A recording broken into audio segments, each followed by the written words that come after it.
What's up guys, welcome back to my channel. My name is David Hanlon, aka the Laptop Legend, and in today's video I'm going to be doing a recap of the incredible DPLS trade that was called out live in the Discord, and a lot of us banked on this today because it had such a perfect setup. I mean, honestly, picture perfect, textbook A++ setup. I made $8,000 today, almost exclusively because of this ticker, and I should have made more, but I'll talk about that in a little bit. You know, take away some lessons, even with a win this nice. So absolutely epic. And also shout out to my man Tran, who's got a live video recording. I thought I recorded this trade live, but apparently, not only does the recording software that I'm using not even make videos that really work. I tried to go watch the video that I took, and it was not really recording. Like, there's a video file, but then it doesn't work, and then the video file ended before this trade even started. So thank God Tran got this, because this is literally gonna be such a great example. It was a classic level 2 turn on an OTC panic. So easy to read. There's a reason why I was able to call out literally the exact bottom live on the mic. I bought at the exact bottom of the day, and I think I helped a lot of other people do that today as well. So I'm very grateful for, you know, a play like this. It felt like February all over again, and honestly, it's the best day I think I've had since March 11th, if I'm not mistaken. So pretty epic day, and I'm very grateful for it. So let's dive into my computer so you guys can see the live trading footage. Well, I guess not live trading, but you know, the live replay of the action, and I'm gonna narrate over it so you guys can really get a feel for how I catch these bottoms and time them so perfectly. So let's go do that. All right, guys, so I'm here at my laptop, and real quick before I dive into the replay of the price action, I want to show you guys the chart and kind of how I knew this was coming, because I was able to short it on the way down and buy it on the way up. So I guess let me show the intraday chart real quick. This is what it looked like. So it had an absolutely epic panic and then an absolutely beautiful bounce. I mean, really just textbook. So here's how I knew this was coming. So for a couple reasons, guys, but the main one is whenever you get a chart that's this overextended, you know, a chart that goes from 2 cents, not even, you know, 1.8 cents all the way up to, you know, 18 cents. This was ending on Friday, and today, here's this chart. It went as high as 20 cents. So whenever you get a chart that looks like this, you always have a nice pullback, and usually it comes on, especially on OTC stocks, it comes in the form of an epic panic. And that always gives a great dip buying opportunity. And if you can time the panic well, you can short it on the way down and then flip long at the bottom, buy at the very bottom, bounce on the way up, and then short on you know, when the bounce starts topping out, and ride it back down. And you know, I did that on this trade today, and it was just absolutely epic. So that is how I knew that was going to happen, because I've seen this pattern play over and over again. So whenever you get charts like this that get super extended, they always have really nice panics. You know, LWLG is another good example. You know, we thought this thing was never going to die, and you know, it ended up having a nice panic here and then just some epic sell-off. So anytime you get a chart where it's just like straight up, you know it's going to have a juicy sell-off. It's going to be a great short and probably a great dip buy. So I just love these supernova charts. There's so much money to be made, and they just play over and over, because human psychology is always the same. The state of emotion and greed, you know, I guess, well, fear and greed, those are the two main emotions that take over in the market. And because of that, you know, you always have opportunities. Also, real quick, you know, this stock had already done a very similar thing, just on a smaller scale on this day. I don't know if you can see here. Maybe I can go 1 minute time frame. Let's go. Can I go 30 days? Does it let me go that far? It might not let me go that far. Let's see if I can go all the way down here. Yeah, so there were a couple days, you know, where it's already done this. You know, it has an epic panic and an epic bounce all the way back up. That wasn't even the hugest panic day. You know, this day we had an epic short, and it really didn't bounce too hard, but then it bounced over the next couple of days. So like, just, you know, this stock is prone to having huge panics after it grinds up and feels like it's never going to die. And I knew it was coming at some point. So because of that, you know, I was shorting it all up in here, and I was ready for this. So I was already shorting it when this happened. So I just wanted to, you know, throw that out there to give you guys a little bit of context on this trade. And now let's go into this live replay. So a couple things I do want to mention before, you know, I guess before this really starts playing here, you know, it's going to take a little bit of time, is I use pretty much exclusively level 2 when I'm reading the bottom of a panic, when I'm trying to catch the bottom of a panic. So The fills on this stock are extremely difficult, especially if you're trying to do what everyone else is trying to do. So if you're trying to buy when everyone's trying to buy, it's very, very difficult to get filled. And if you're trying to sell when everyone's trying to sell, it's very, very difficult to get filled without a lot of slippage. Like a market sell can take 2 minutes. And some of these red candles were like, you know, a 1 minute candle was like a 1.5, 2 cents. So that's a big, big percentage drop that you're losing, even if you're trying to sell, you know it's going to go lower, you're trying to cut your losses, follow your rules, stay disciplined, you can't get out. So you got to keep that in mind here, and that's why it's really, really helpful. So one thing that is a little frustrating to me is the fact that Thinkorswim, and that's what Tran has for level 2 here, because this is Fidelity, and Fidelity doesn't have level 2 for OTCs, so he's using the Thinkorswim and just pasted it over. And I do have a video on this if you guys don't know how to do that. But I actually was using E-Trade's level 2 for reading this, and it is a lot easier to read, in my opinion, because it has very nice color bars where if there's a certain price point, it's all one color. So it's very easy, just based on that, to identify stacking action within the level 2. And when bids start stacking at the bottom of a panic, that's how you know it's very likely to turn. So I just want to throw this on real quick here so you guys can see. Let me try to get this just so you can see really quickly what I'm talking about. So yeah, let me just flip it around real quick here.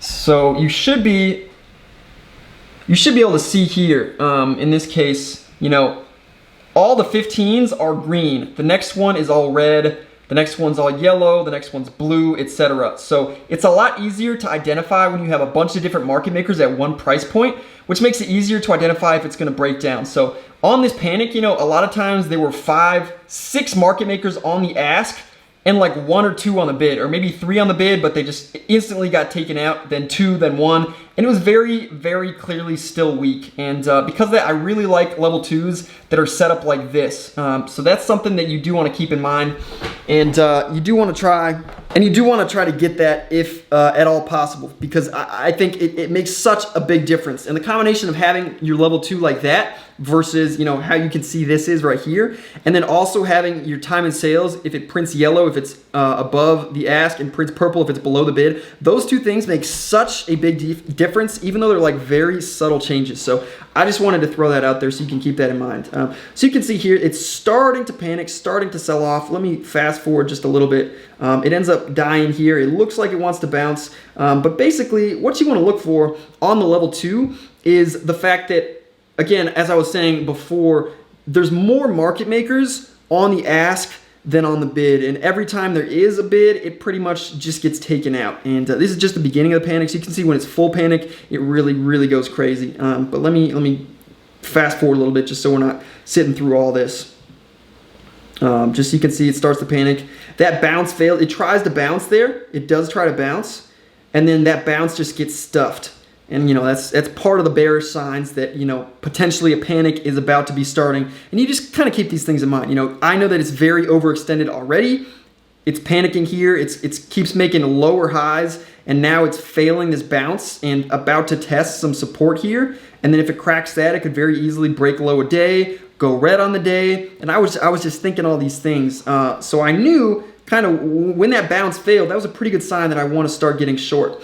And you know, at this point, the level 2 doesn't really look that weak, which is pretty typical of DPLS, because a lot of the action is very, very choppy. You got like 1 or 2 market makers, and then you got like a big gap, and it's just nothing that impressive on either side. Not very decisive, you know, not very. There's no conviction. I guess that's the main thing. So when you don't have any conviction, you can't really take any size. And that's why a lot of times in the choppiness of DPLS, it's difficult to short with size or buy with size, because it looks like it's doing one thing and then it instantly does the other as soon as you buy in and you chase. So that's kind of the main thing you want to avoid with DPLS. And this is why when we start actually panicking here, let me go a little bit farther just so you guys can see. So it really starts selling off, and you can see, you know, there's a lot of market makers on the ask, and the ones on the bid just get taken out. So 1855 just gets taken out here, and the ask keeps stacking. There's like three market makers on the ask, and the ones on the bid, there were 5, now there's 4, You can watch them get taken out. One tries to step up here, and he gets taken out immediately. It tries to bounce a little bit, but nothing too crazy. A big ask steps back in.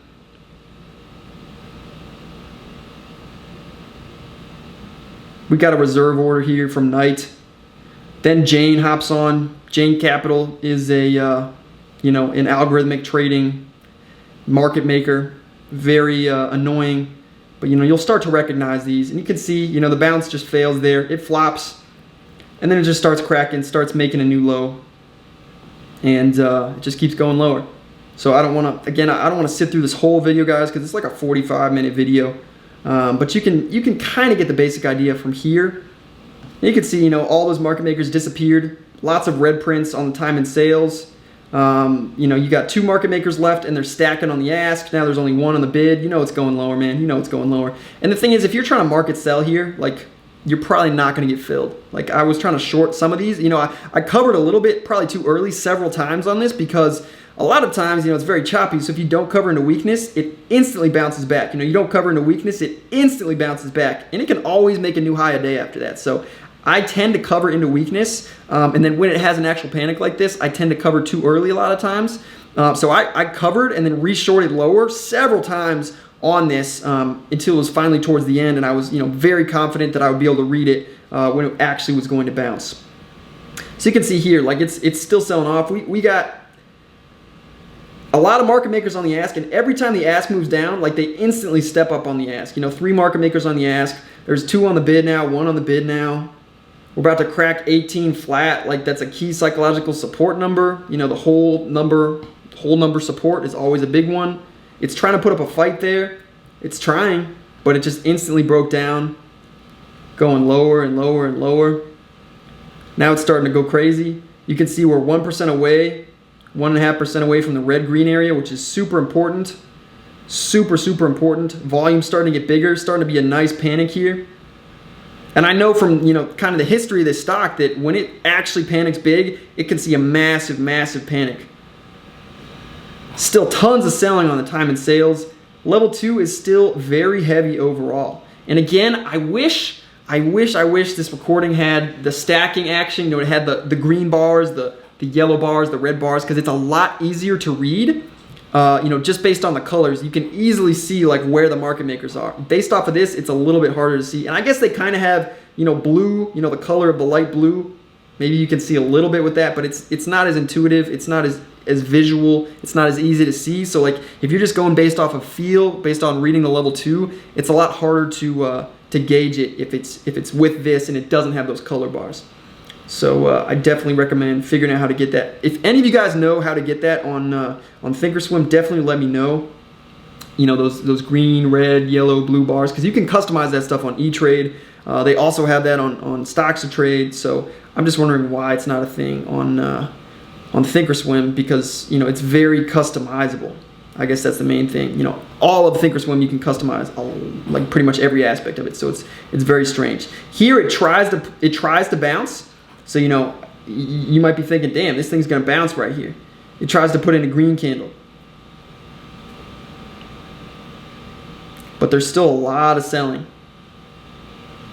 And this is right at that red-green area. So this is an area where like it could be bouncing. So I think this is an area where I probably covered half of my shares. I was shorting 40,000 shares, and I think I covered, half right here, because it looks like it's bouncing. It looks like it may hold the red-green area, but this ask is just not going anywhere. We got Knight with a reserve, and then it down ticks. And now it's like, all right, this thing's gonna go red on the day and probably see a big panic. So now I'm trying to re-short. I'm market shorting, saying I'll give me a short at any price, but I still can't get filled. Tons of red prints. Tons of red prints. Getting some green, but it's still overall just very, very weak. Lots of selling. Now we're in full-on panic mode, man. We dropped red on the day, going full-on panic. 4 market makers here. You can see it's 1701. Just tons of size on the ask. They instantly follow. It keeps going lower and lower, like it's not stalling out at all.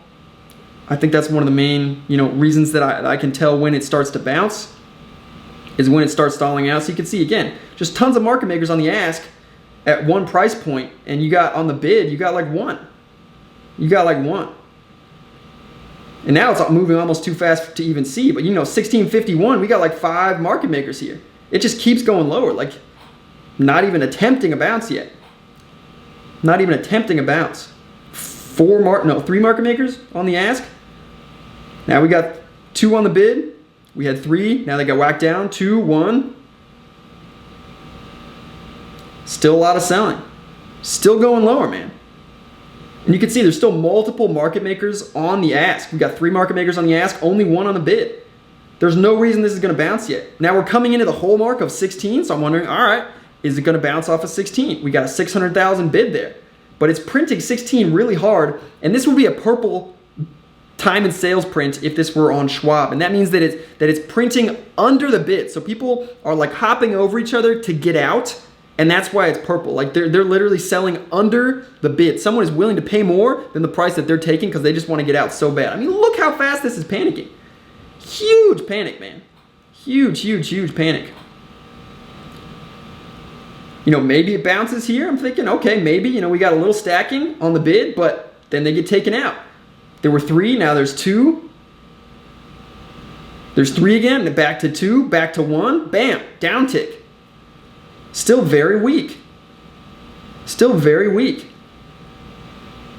And still, the night CST, and I'm not sure what that other one is, they're just not going anywhere, man. They're just not going anywhere. It's probably Citadel, I'm assuming. Yeah, CDEL, I'm assuming. So, I mean, it's just very ugly. Very, very ugly. Just straight bloody prints, man. You see there's a lot of bids here, 15, but they just start getting taken out. Whacked, whacked, whacked. All those market makers disappeared. And there were some big bids there. Gone, gone, gone. Now there's just 1 left. This thing's about to downtick, man. They try to put up a fight, they put some more bids there, instantly taken out. And boom, just like that, it's down. I'm gonna go replay that just so you guys can see one more time. So again, it's coming down towards 15. Again, another whole number. This is an area where it could bounce off of. The last panic DPLS had from 9.6, it bounced perfectly off of 4.00. So you can see a lot of market makers. We got like a bunch here. What is that, 6, 5, 4, 3? They just all get whacked and taken out. And there's still all these on the ask. They try to put up a fight. They try to put up some bids. Nah. Instantly taken out. And they immediately step down on the ask. A million share seller on the ask. That means it's going lower. 1490s, 1470s, 1460s. Crazy, man. Such a beautiful panic. Such a textbook panic. 1451. And if you're market selling, you can't get out at 15, suddenly it's 14.3. So there's a lot of people who are just like, get me out at any price. I just want to get out. I want the pain to end. And that's why this happens. Market makers pull their bids, man. I just love this. Such beautiful price action. If we had a play like this every day, man, this would be just incredible. I guess Tran is looking at it overall in the day to see potential bounce areas based on where those candles were. Going even lower. So many market makers on the ask. Do you guys see that? I just paused it. Look how many are on the ask.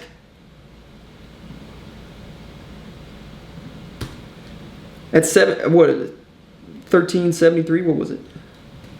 13. Look at all those market makers on the ask. 1, 2, 3, 4, 5, 6 market makers on the ask. At this low of a price. And they just keep hopping over each other. It just keeps going lower and lower. This is still very weak level 2. And this is all the stacking action, guys. Again, you can kind of see with the light blue color a little bit on here. It's definitely easier, if it's green and red, and they're very different blue, than just light blue, sort of light blue, medium blue, all that stuff. But it's still weak. That's what's crazy. You still see, I mean, look, there's still, I just paused it again. There's still 5 market makers on the ask, and you got 1 on the bid. It's still very, very, very weak. There's no reason for this to bounce yet. And this is the area where I didn't even consider covering. I didn't even consider covering or buying, despite the fact that this stock can bounce very quickly, and it's a huge panic, and I know that it's going to bounce hard at some point. Again, it tries to put up a fight at 13. but they get instantly taken out. There's one left versus, you know, all of those at 1301. Now it's down under 13. Just merciless. Absolutely brutal selling, especially if you're caught in this. Especially if you're caught, you know, dip buying too soon and then trying to get out. The fills on this stock were just horrible, so there's no way you're getting out of this thing. There's just no way. And I think we had some people who were down, you know, a little. I don't know how much it was. I think Big Hustle said like he was down like 3K because he bought too early on this stock and then couldn't cut his loss. You know, it can be tough, guys. It can be tough if you can't time it right. Which is why learning how to read level 2 is so important. I mean, I got to go back a tiny bit. Look at that, guys. Look at that. Look at all those sellers on, I mean, there's 5. There's 5 sellers on level 2. And it just keeps going down. They just keep stacking. The ask keeps stacking and the bids keep getting taken out. Every single time. Every single time.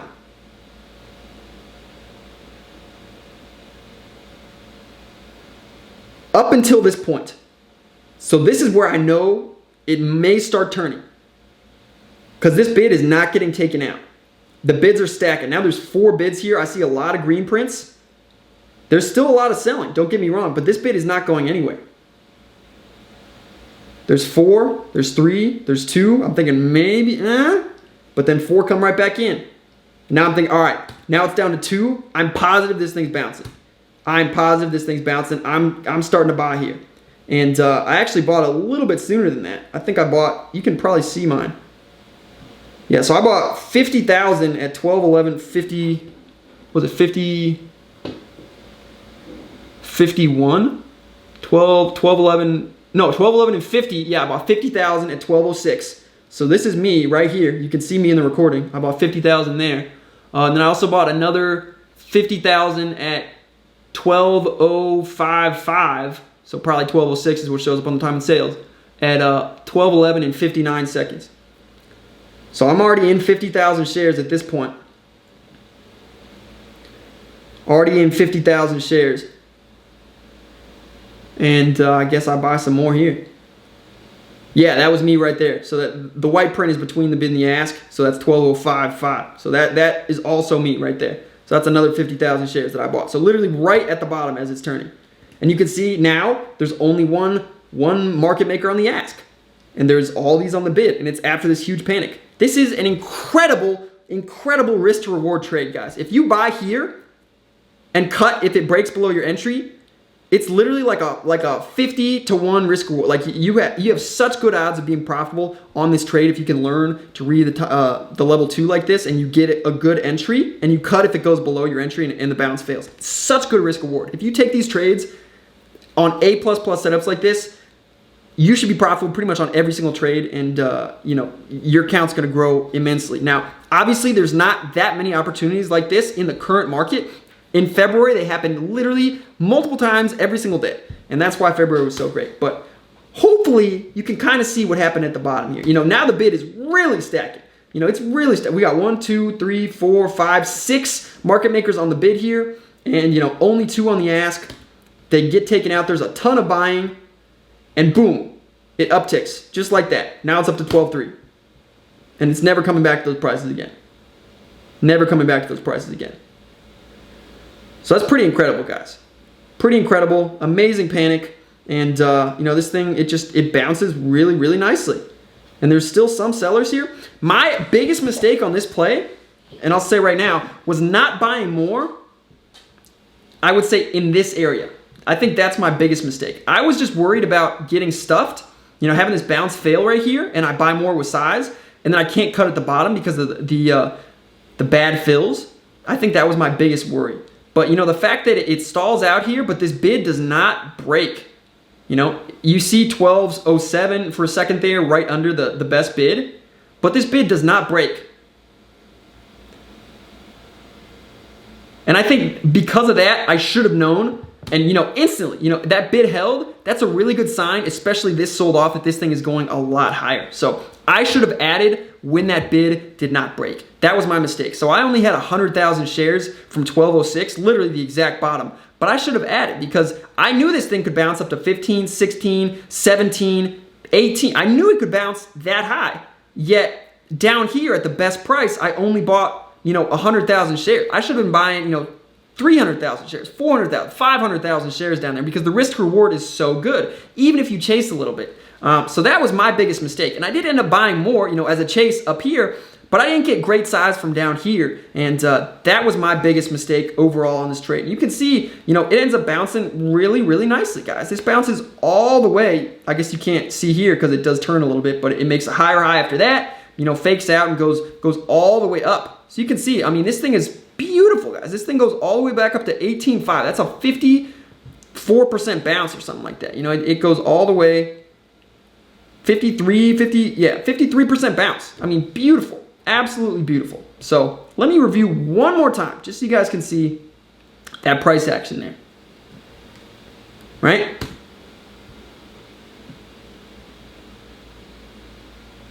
Let me go back a little bit. All right, so we're selling off. Still a lot of selling, literally straight down, nothing but red candles this entire time because every attempted green candle has failed and gone red. So you can see this, right here, I think this is the moment where I knew potentially this could be a bounce area because number one, we're right at 12. Yeah, it's 12.05, but it's pretty much right at 12. And again, those whole numbers are psychological barriers, and a lot of times it's going to try to bounce right off of one of those. So that's the number one thing. The second thing, and this is probably the biggest one, is the fact that I saw 3 different market makers on the bid. And I think that's pretty much the first time that I'd seen that number of market makers on the bid, and it held. Every time I'd seen 3 or more, now there's 4. Every time I'd seen that many, it just got instantly taken out. So maybe it was coming down to a whole number, maybe 15 or 14, and maybe there were 5 on the bid, but they just instantly got taken out. Boom, boom, boom, boom, boom. And in this case, there were 2, there were 3, and then they started stacking. And that stacking action is what a lot of experts in OTCs, always refer to. And that's when you can see literally it starts stacking. They just start stacking on top of each other. And when you get that type of bid support, that's the area where it's going to bounce. And, absolutely beautiful. So I think probably in this moment when it went from the 3rd to the 4th, I think that's probably when I placed my order. Because, I can see that it's very likely to bounce from this area. The bid is starting to stack. It's in a huge panic.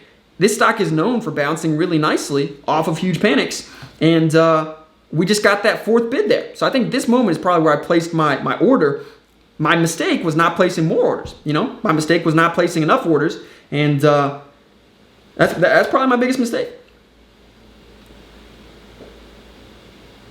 And it's not like it's an immediate bounce off this area. It's stalling out in this area. I guess that's another reason. It kind of gets like gridlocked a little bit. I think that's another way you can tell. So a lot of times when it's panicking, it just keeps blowing through these support levels. It might stall out a little bit at those key numbers, but it blows through them pretty quickly. And it really stalls out here for a good amount of time. A really good amount of time. You can see the bid stack, the ask come off, only 2 on the ask. Just a really, really good sign that this thing's gonna uptick. We got all these people on the bid, guys. That never happened up until this point. So because of that, I was positive it was bouncing.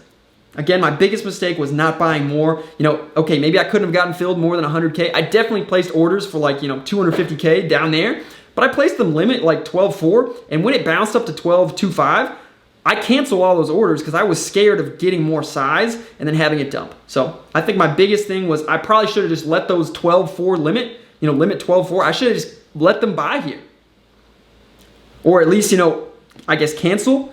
But when I see that this 12.25 bid is holding and is not going anywhere, that's when I need to pull the trigger and add some size because this is just the recipe for a beautiful bounce. So hopefully you found this replay helpful. Again, I wish you could have seen the actual trade entries that I took. I wish you could have seen the level 2 as I see it on E-Trade because again, the stacking action is so easy to identify when you have it like this. Really, really makes it easy. But, it is what it is. Hopefully, you found this helpful, and hopefully this will allow you to nail those bottoms better in the future. If you made it this far and you're not in the Discord yet, you definitely want to join because I called this entry out live on the mic, and yeah, I think it would be helpful for you. So that's it. I'll see you guys in the next video. Until then, you know the drill. Let's grow better together. Preguntar, bebé, dime por qué te mientes. No puedes esconder todo lo que tú por mí sientes.